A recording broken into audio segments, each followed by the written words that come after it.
ပျော်ရွှင်တဲ့ငွေနဲ့မပျော်ရွှင်တဲ့ငွေဆိုပြီးနှစ်မျိုးရှိပါတယ်။ပျော်ရွှင်တဲ့ငွေဆိုတာဆယ်နှစ်သားလေးတစ်ယောက်အမေများနေမှာသူ့အမေအတွက်ပန်းစည်းဝယ်ဖို့သုံးတဲ့ငွေမျိုးကိုခေါ်ပါတယ်။ပျော်ရွှင်တဲ့ငွေဆိုတ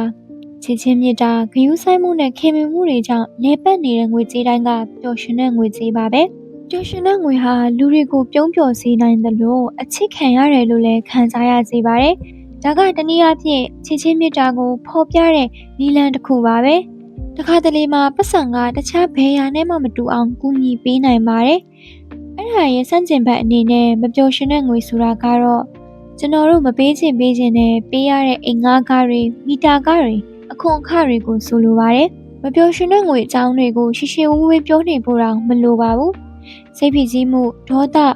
နာကျင်မှုတွေကြောင့်လဲပတ်နေတဲ့ငွေကြေးတိုင်းကမပျော်ရွှင်တဲ့ငွေကြေးပါပဲ။အကယ်၍ပတ်စံမှာအမျိုးအစားနှစ်ခုရှိတယ်ဆိုရင်ပတ်စံကိုကင်တွယ်တဲ့နီးလန်းကလည်းနှစ်မျိုးပဲရှိပါလိမ့်မယ်။ကျွန်တော်တို့အားလုံးကပျော်ရွှင်တဲ့ငွေစီးကြောင်းဒါမှမဟုတ်မပျော်ရွှင်တဲ့ငွေစီးကြောင်းထဲမှာရှိနေကြတာပါပဲ။ကိုရွေးချယ်လိုက်တဲ့ငွေစီးကြောင်းပေါ်မူတည်ပြီးဘဝကလည်းပြောင်းလဲသွားမှာပါ။တခုကိုတော့ကျွန်တော်ရှင်းရှင်းလင်းလင်းပြောထားချင်ပါတယ်။ပျော်ရွှင်တဲ့ငွေကြေးနဲ့မပျော်ရွှင်တဲ့ငွေကြေးဆိုတာငွေပမာဏနဲ့မတိုက်ဆိုင်ပါဘူး။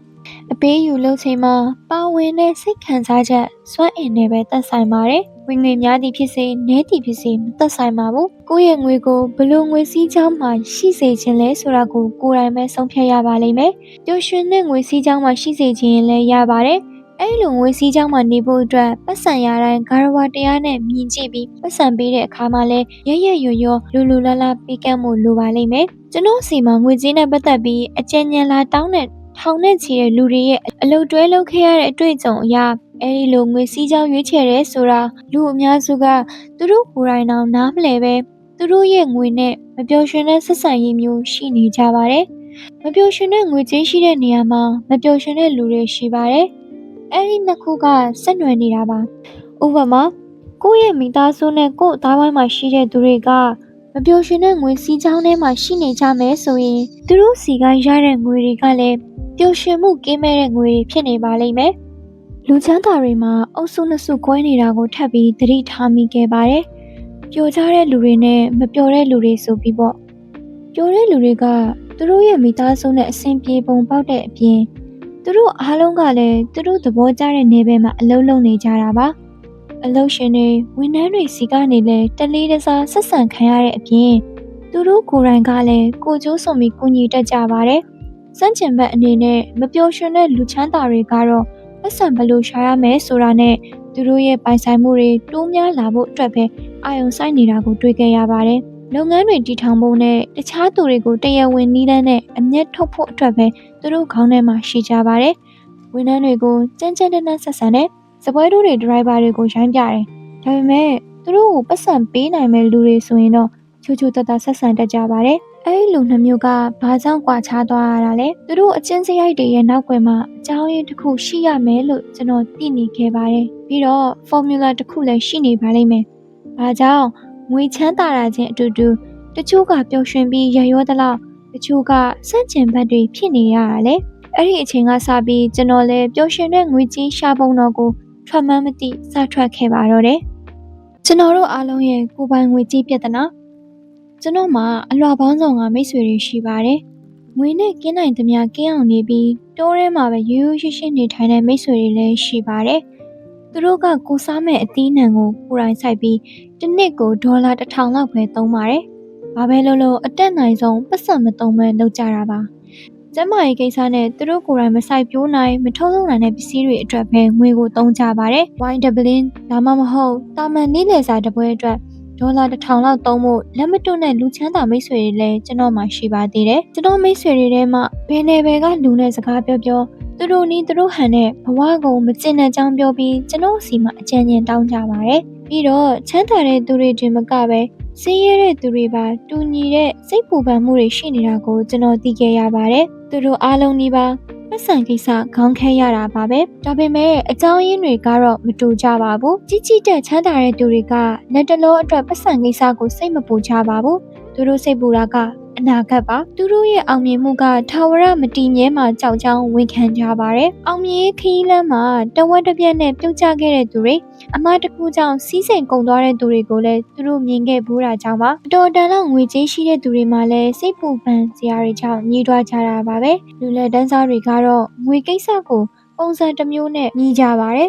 ်သူတို့ရဲ့အကြီးမားဆုံးစိတ်ဒုက္ခကတော့ထွက်ငွေကဝင်ငွေထက်များနေတာပါပဲအသုံးစရိတ်တွေရဲ့အထူအထောင်းကိုသူတို့ခံကြရပါတယ်မနဲ့အိယာနိုးလို့မျက်စိဖွင့်ကြတဲ့ကတနေ့ကုန်လုံးကိုအသုံးစရိတ်လုံလောက်အောင်ဘယ်လိုလုပ်ရမလဲဆိုတာကိုပဲတွေးနေရတတ်ပါတယ်ဒါမဲ့လူလက်တန်းစားတွေကတော့သူတို့ကိုအမြဲထုတ်ဖို့ကြိုးစားကြတယ်လို့သူတို့ကခံစားနေရပါတယ်အလောက်ကင်စည်းကွက်မှာတန်မိုးထားမခံရဘူးလို့သူတို့ခံစားရပါတယ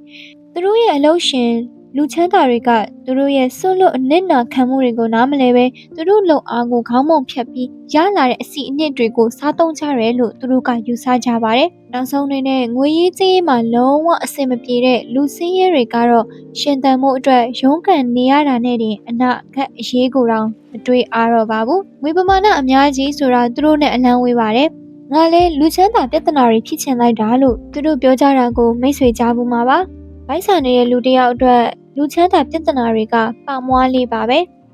ဲဘလို့အခြေအနေအစင်တန်းမှာပဲရှိနေပါစေကျွန်တော်တို့အားလုံးကငွေရဲ့တက်ရောက်မှုကိုတနည်းနည်းနဲ့ခံနေကြရပါတယ်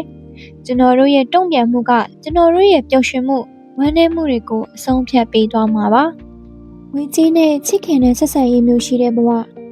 ငွေကြေးနဲ့ပတ်သက်ပြီးစိတ်ပူစရာမလိုစိုးရိမ်စရာမလိုတဲ့ဆက်ဆံရေးမျိုးကိုကျွန်တော်တို့အများစုကတွေးကြည့်ဖို့ခက်ပါလိမ့်မယ်။ဒါပေမဲ့ခဏလောက်စိတ်ကူးကြည့်ရအောင်။ပတ်စံနဲ့ငြင်းငြင်းချမ်းချမ်းနေလို့ရတဲ့ဘဝကိုစိတ်ကူးကြည့်ပါ။ပတ်စံနဲ့ချစ်ခင်တဲ့ဆက်ဆံရေးရှိတဲ့သူတွေကသူတို့သဘောကျတဲ့အလုပ်ကိုလုပ်ရင်ငွေနဲ့ထိုက်တင်တဲ့လောက်ရကြပါတယ်။တခါတလေငါမှရှိတာလုံလောက်ပါတယ်။ဒီလောက်ဆိုငါအတွက်အဆင်ပြေပြီလို့တောင်သူတို့ကပြောတတ်ပါသေးတယ်။သူတို့တွေကချမ်းသာခြင်းမှချမ်းသာပါလိမ့်မယ်။ဒါပေမဲ့သူတို့လိုအပ်တာမှန်သမျှပြေဝနေပါပြီ။သူတို့ချစ်တဲ့အရာကိုဘဝမှာဦးစားပေးနိုင်သွားပါပြီ။သူတို့ကကိုလိုချင်တာကိုကိုသိတဲ့အတွက်ပစ္စည်းတွေအများကြီးဝယ်ဖို့မလိုပါဘူး။သူတို့ကတခြားသူတွေအထင်ကြီးအောင်လဲလုပ်ဖို့မလိုတဲ့အတွက်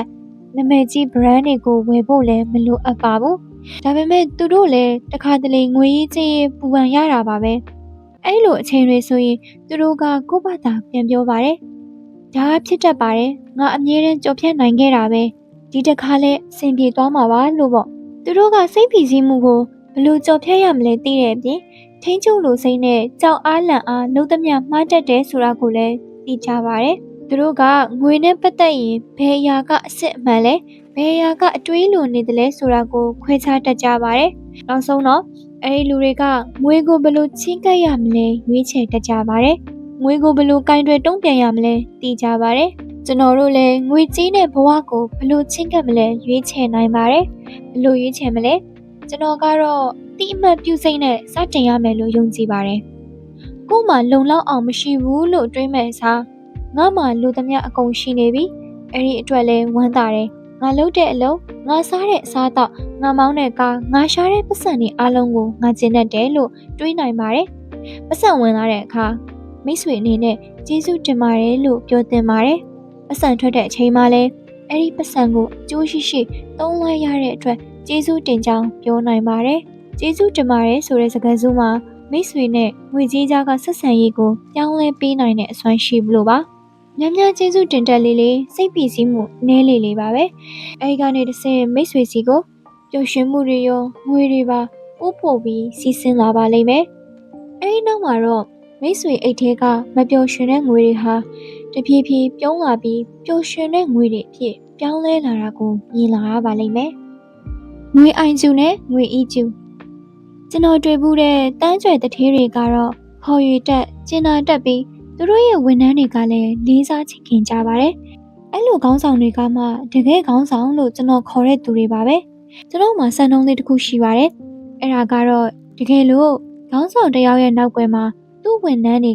ကသူ့အကြောင်းမကောင်းပြောရဲဆိုရင်အဲ့ဒီခေါင်းဆောင်ကလူကောင်းတစ်ယောက်ဖြစ်နိုင်ခြေနည်းတယ်ဆိုတာပါပဲခဏတစ်ဖြုတ်လောက်တော့လူတွေရှေ့မှာလူကောင်းတစ်ယောက်လိုပြုတ်မှုလို့ရနိုင်ပေမဲ့သူနဲ့နေ့စဉ်ထိတွေ့နေရတဲ့သူတွေကတော့ဘသူကခေါင်းဆောင်ကောင်းဟုတ်တယ်လဲမဟုတ်တယ်လဲကိုသိနေပါလိမ့်မယ်စန့်ကျင်ဘက်အနေနဲ့တကိုးစားအောင်မြင်မှုထက် တခြားသူတွေကိုကူညီပေးခြင်းစိတ်ရှိကြတဲ့လူကောင်းတွေကိုလည်းကျွန်တော်တွေ့ပူပါတယ်။ရရောမှုနဲ့သူတို့ကိုတွဲမြင်နေရတာမျိုးပေါ့။ထပ်ပေါင်းပြောရရင်သူတို့ကငွေနဲ့ပတ်သက်ပြီးပိုလို့တောင်စိတ်အေးလက်အေးရှိတတ်ကြပါသေးတယ်။ကျွန်တော်ရဲ့ဆရာတယောက်ကပြောပူပါတယ်။အောင်မြင်ခြင်းရင်အပေးအယူတစ်ခုခုလုပ်တိုင်းကိုယ့်ဘက်ကနည်းနည်းလေးလျှော့ပေးရမယ်တဲ့။သဘောကတော့အပေးအယူတစ်ခုခုပြီးတိုင်းတစ်ဖက်လူကိုစိတ်ကျဉ်နှံမှုရသွားစေဖို့ပါ။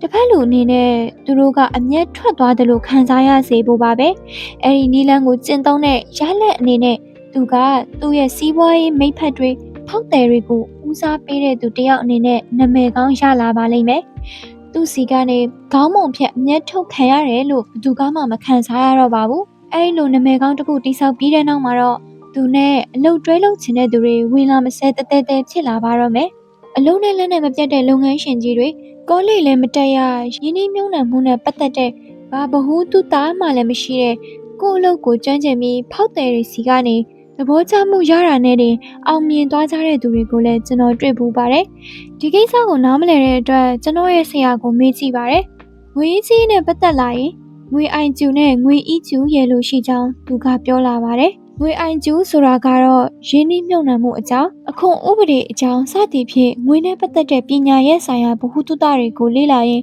ရလာတဲ့အရာတွေကိုခေါ်တာပါ။ငွေအီကျူဆိုတာကတော့ငွေရေးကြေးရေးကိစ္စတွေမှာလိုအပ်တဲ့စိတ်နေသဘောထားတွေပါ။ Happy Money ဆိုတဲ့စာအုပ်ကတော့ဂျပန်ထိပ်တန်းငွေကြေးပညာရှင်ကန်ဟွန်တာကငွေကြေးနဲ့ပတ်သက်တဲ့စိုးရိမ်ပူပန်မှုတွေကနေလွတ်မြောက်စေမယ့်နည်းလမ်းကောင်းတွေကိုရေးသားထားတဲ့စာအုပ်ကောင်းတစ်အုပ်ပဲဖြစ်ပါတယ်။ဒီဗီဒီယိုကိုတော့ချင်းမြန်နာဘာသာပြန်ဆိုထားတဲ့ပျော်ရွှင်သောငွေကြေးဆိုတဲ့စာအုပ်ထဲကတစ်စိတ်တစ်ပိုင်းကိုကောက်နှုတ်တင်ဆက်ပေးသွားတာပဲဖြစ်ပါတယ်ရှင်။အားလုံးပဲအကျိုးရှိမယ်လို့မျှော်လင့်ပါတယ် Cloud9 Knowledge ပါ။